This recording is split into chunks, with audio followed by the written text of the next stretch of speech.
কেমন আছেন আপনারা সবাই?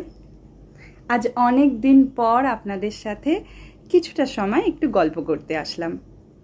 এর আগেও আপনারা আমার অনেক কবিতায়, প্রায় সব কবিতায় প্রচণ্ড ভালো রেসপন্স করেছেন, আমাকে ভালোবাসা দেখিয়েছেন এবং আশীর্বাদও দিয়েছেন। তাই আজ অনেক দিন পর আপনাদের সাথে আরেকটি কবিতার কিছু অংশ শেয়ার করতে আসলাম। ভালো লাগলে পাশে থাকবেন।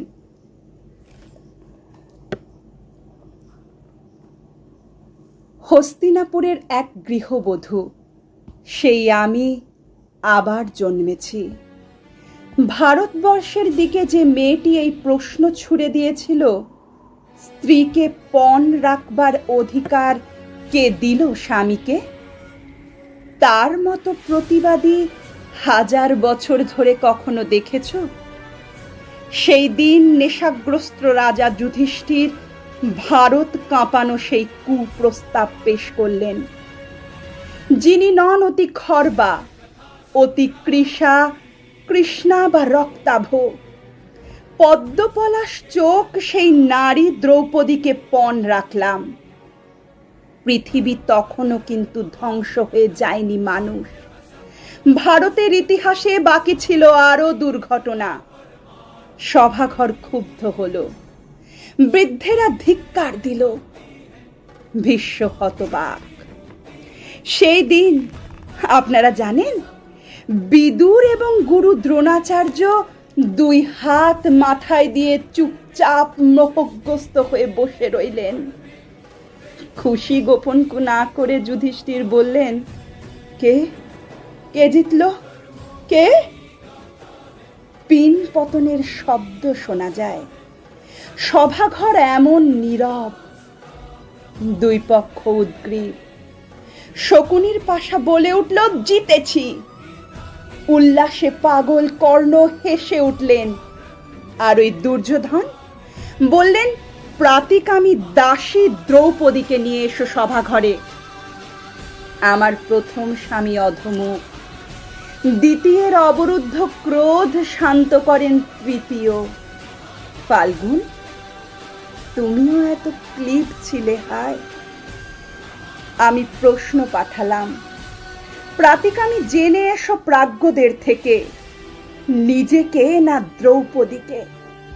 ধর্মরাজ কোন বাজি আগে হেরেছেন? উত্তর এলো না কোনো। পরিবর্তে ধর্মরাজ বলে পাঠালেন, রজস্বলা একবস্ত্রা, কাঁদতে কাঁদতে তুমি শ্বশুরের সামনে এসে দাঁড়াও। টেনে ধরলেন চুল দুঃশাসন এসে, সেই মেঘবর্ণ চুল যেখানে ফাল্গুনী তুমি মুখ গুজে শুয়েছিলে নরম নিশীথে। কন্দর্প নিন্দিত কান্তি ভীমসেন এই চুলে খেলা করতেন। এই চুলের সুগন্ধে স্নায়ু শান্ত রাখতেন রাজা যুধিষ্ঠির। মাতৃহারা সহদেব এবং নকুল এই চুলের রহস্যে ভুলে থাকতেন শোক। স্বয়ং জননী কুন্তী এই চুলে খোপা বাঁধতেন। দুঃশাসন সেই চুল টানতে টানতে এনে প্রকাশ্য সভায় দাঁড় করালেন এক অসহ্য স্পর্শা মহিষীকে। তোমরা পুরুষজন, বাঁ হাতে নারীকে ঠেলে অন্দরে পাঠাও, ডান হাতে তোমরাই গা থেকে কাপড় টেনে খুলে নাও উন্মুক্ত বাজারে। তোমরা বিধান দাও, তোমরাই বোবা হয়ে থাকো। পুরুষে পুরুষে যুদ্ধ, প্রতিশোধ রমণীর শ্লীলতাহানিতে। স্খলিত বসনে সভা ঢেকে গেল। দ্রৌপদীর শাড়ি খুলল না। তন্তুর কৌশলে আমি প্রমত্ত কৌরব ঘরে লজ্জা রাখলাম। ওরে দুঃশাসন শোন, শত দেবতাও এসে তোকে বাঁচাবে না। মহাযুদ্ধে পাণ্ডবেরা প্রতিশোধ নেবে এই দারুণ লজ্জার। ধিক কুরবিদ্ধগণ, ধিক ঠুট জগন্নাথ ভারতবাসীকে। আপনারা চুপচাপ বসে দেখলেন এই অধর্মের জয়। সারি সারি আর সারি রেশমের 7 রঙে ঢেকে গেল কৌরবের সভাঘর, তবু গিট খুলল না। লজ্জাবস্ত্রটুকু তবু থেকে গেল দুঃস্বপ্ন শরীরে। শরীর দুঃস্বপ্ন কেন? লেলিহানে শরীর ছুতে চেয়ে পুড়ে গেছে নগর বন্দর। এই মুখ চুম্বকের মতো টেনে এনেছিল নদী তীরে অসংখ্য তরণী। আমার মতোই এক অভিশপ্ত রূপসী, না আমি স্বয়ং। কে যেন আমার মুখ দেখে বলেছিল, থেমে থাকা ইতিহাস। তোমার সৌন্দর্য দেখে অন্য সব নারীদের বানরই লাগছে। কে বলেছে? বলেছিল জয়দ্রথ বনবাসে তাড়া করে এসে, হে পুরুষ, রূপ দেখলেই কেন হাতের মুঠোয় জ্যান্ত চাও মানবীকে? না পেলে তারই শাড়ি টেনে ধরে অশ্লীল হাসিতে তার মুখ কালো করে দিতে চাও? বলো দ্রৌপদীর বহুপতি, বেশ্যা। অতএব আমি যদি বেশ্যা হই, তুমিও পুরুষ বেশ্যা কর। তোমারও শয্যায় আসে বহু পত্নী, বিবিধ স্ত্রীলোক। তুমি যে নিয়মে চলো, সে নিয়মে অধিকার থাকুক আমারও। তোমরা যে গ্রন্থ লেখো, সেই গ্রন্থ আমরা উল্টে দিতে পারি।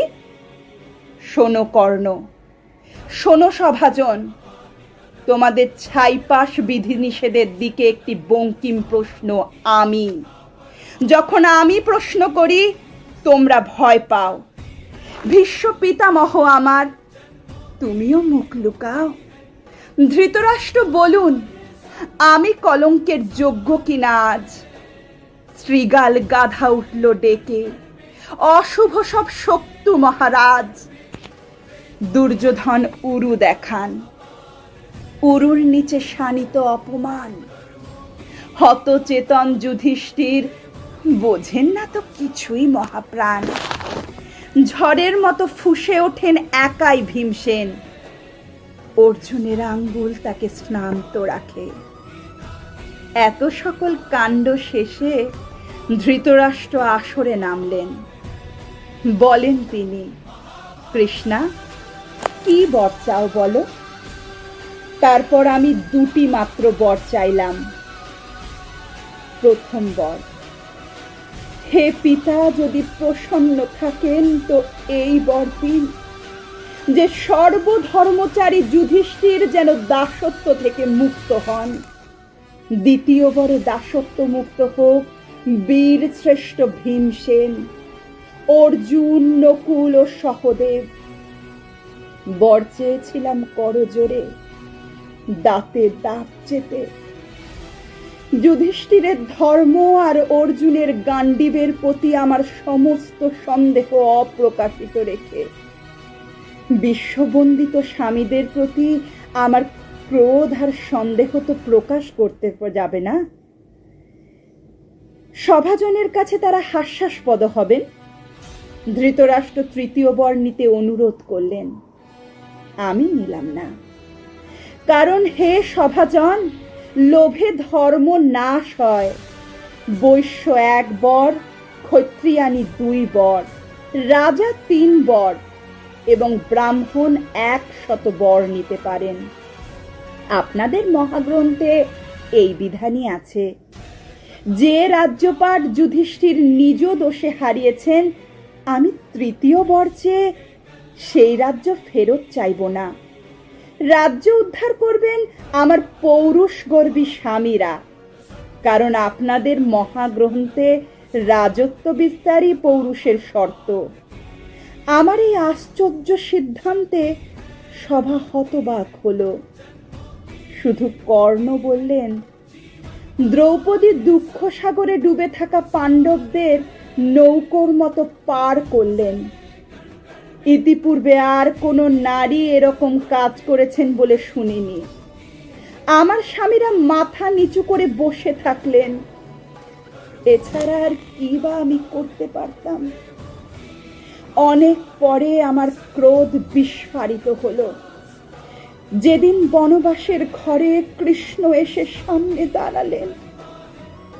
কৃষ্ণ, তুমি এসেছো কৃষ্ণ, যদি শোনো আমার কথা, আমার কোনো যুধিষ্ঠির ভীমার্জুন নেই, আমার কোনো পুরুষ নেই, দ্বৈত নেই, বন্ধু নেই, পিতা বা ভ্রাতা নেই, আমার কোনো সমাজ নেই, পায়ের মাটি নেই। মধুসূদন, তুমিও তো নেই, তুমিও তো পাশে ছিলে না সেই দিন। আমাকে যারা শানিতময় দেখে হেসেছিল, যারা আমাকে কলুষাতে স্পর্শ করেছিল, এখনো তারা পৃথিবী জুড়ে দাপটে বেঁচে আছে, এবং আমার স্বামীরা আজ সন্ধি চাইছেন। ধিক আমার বেঁচে থাকার দুঃখ ইতিহাসে। তারপর পদ্মকোষের মতো দুই হাতে মুঠো ঢেকে, আমার মুখ ঢেকে কাঁদতে কাঁদতে কৃষ্ণ বললেন, ভাবিনি তুমি যাদের উপর ক্রুদ্ধ হয়েছ তারা ধ্বংস হবে, অর্জুনের স্বরে আচ্ছন্ন হয়ে মাটিতে শোবে। তুমি রাজমহিষী হবে। যদি আকাশ পতিত হয়, হিমালয় শীর্ণ হয়, পৃথিবী খণ্ড খণ্ড হয়, সমুদ্র শুষ্ক হয়, তথাপি আমার বাক্য ব্যর্থ হবে না।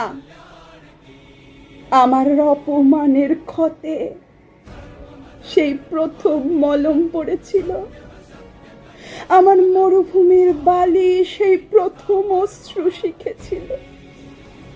কৃষ্ণ, তুমি আমার মনে সেই প্রথম বন্ধু হয়েছিলে, সেই প্রথম ভারত ভূমি তোমার পায়ে প্রণাম করেছিল।